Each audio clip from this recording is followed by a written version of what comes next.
Welcome back. This video will explain how to work with the devices table, spreadsheet, or list. Here's how you get to the devices table, where you can see all your hearing instruments, your serialized ear molds, and your serialized RIC products. I'm going to go down here to the reports button on the far left, and then I'm going to click the tables button here, and that takes me to a list of all the different tables or lists or spreadsheets where all the information is stored in HearForm. I'm going to then click this second button here, not the history, but the aids or hearing devices table, and this takes me to an area where I can see all kinds of information. So I want to teach you a few things about this. We've already talked in a different video about how to find stock, loaners, and demos, how to assign a stock product or loaner or demo to a patient simply by selecting that, or how to backspace and remove that information so that it's no longer assigned to that particular patient. I'm going to put a 0 back there. So I can also see who has my loaners or demos or stock in this table. I can go to my first row of the found set, in this case just 24, or if I show all rows with this button here, I can go to the last row, and that's a little easier sometimes than scrolling up and down.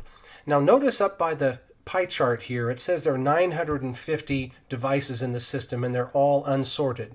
That means they're in the order that they were entered into the system. They're not arranged in any other particular way.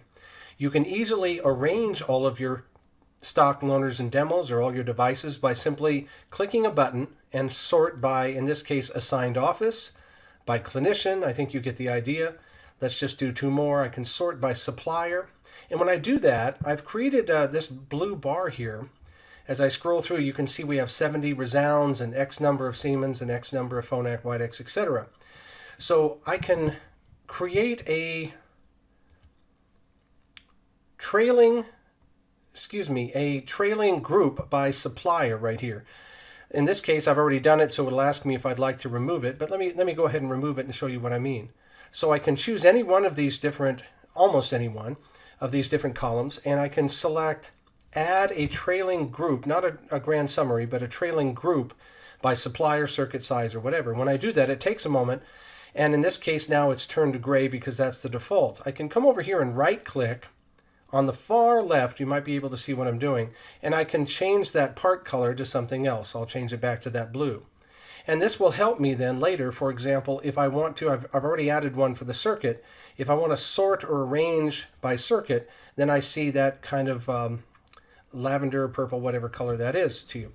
So I can sort or arrange based on any category, or I can even do a series of categories. For example, I think you already know that I can sort or arrange by clicking that button there. I can also right-click inside a field and sort ascending or descending. We won't worry about the value list at this time.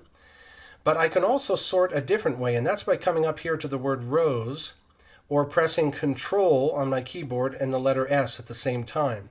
So sort rows is a little bit more powerful than sorting just by supplier or circuit, etc. Here I'm presented with a Sort Records dialog box, and it remembers the last sort that I did. In this case was circuit. But let's say I want to sort first by supplier.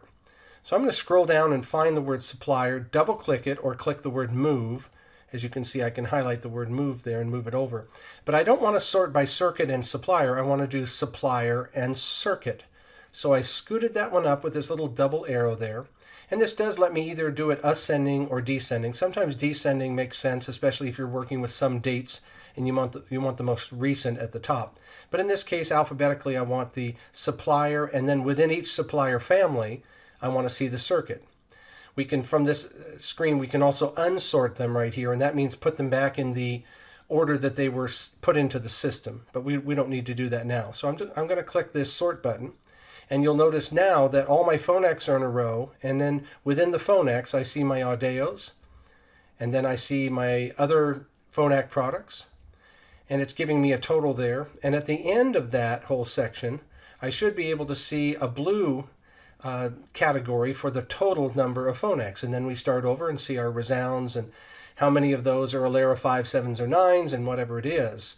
So you can create these colored totals here. I also have counted them up by coming here to this little drop-down arrow, and I can add a trailing total. Now in the case of a text field, I cannot do a total, running total, average, etc., because those aren't numbers, it's just text, but I can count them.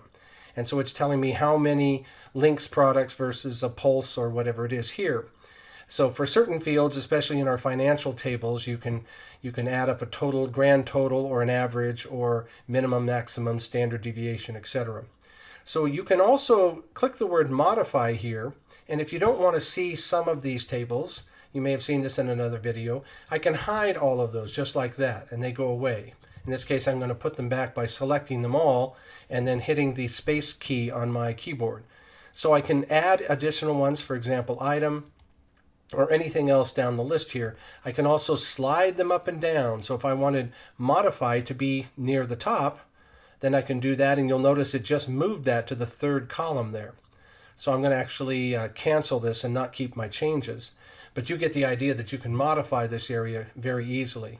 So you have an unsort button right here, and that will again put them back. Notice there are 950 total hearing instruments sorted, and I can unsort them just like that. I can also isolate a group. For example, if I wanted to find all of my Widex products, I can right click, and there's my Widex products, and I can sort within that specific found set. So now just my Widex products are showing, but I'm sorting or arranging them in that set. Or I can unsort that set, but I still have my 145 Widex products showing here. If you sort based on a date, then that's going to sort obviously in the order that the date is there. And I just have a lot of sample data here. And finally, well, we can delete a device here, but that's only if you have rights. But let's also look at our export options here. I can do an automatic export, which is going to send, try it out and see, but we're going to send a number of fields that we consider important for an export. But if you do an Ask Me export instead of an automatic, then it's going to take longer, but you have some options. Let's just take a quick look. In this case, we're going to use the field names because that's very helpful. And then we would decide which one of these fields that we want to keep, so I can kind of wipe out a whole section of them and clear that and say, no, I don't really want any of that. And so you can be more personalized with that. And then you would export or save that. I'm not going to export it now, so I'll just press continue. So those are the different buttons here, and this is the device table that might help you. Anything that you change in the device table is going to change on the home screen. So let's do one final thing. I'm going to click the magnifying glass. I didn't really discuss that with you, but you could do a search, for example, for just Office A, Clinician B, and I only want a Phonak product. So let's just try that and see if we get any hits. I don't know. Well, there we go. We have 6 out of 950 that were for Office A and Clinician PR that happened to be a Phonak product. So you can also then do a search for a patient right from here. So I can say find anything with SAA, because that's Jennifer's last name, and it isolated that. Once again, I'm going to change this from one number to another, and now when I go back home to Jennifer's home screen, then you'll see that that number has been updated here. So they are tied in, they talk to one another, and that's just another way to be able to view your data in a list or a spreadsheet or what we call a table view.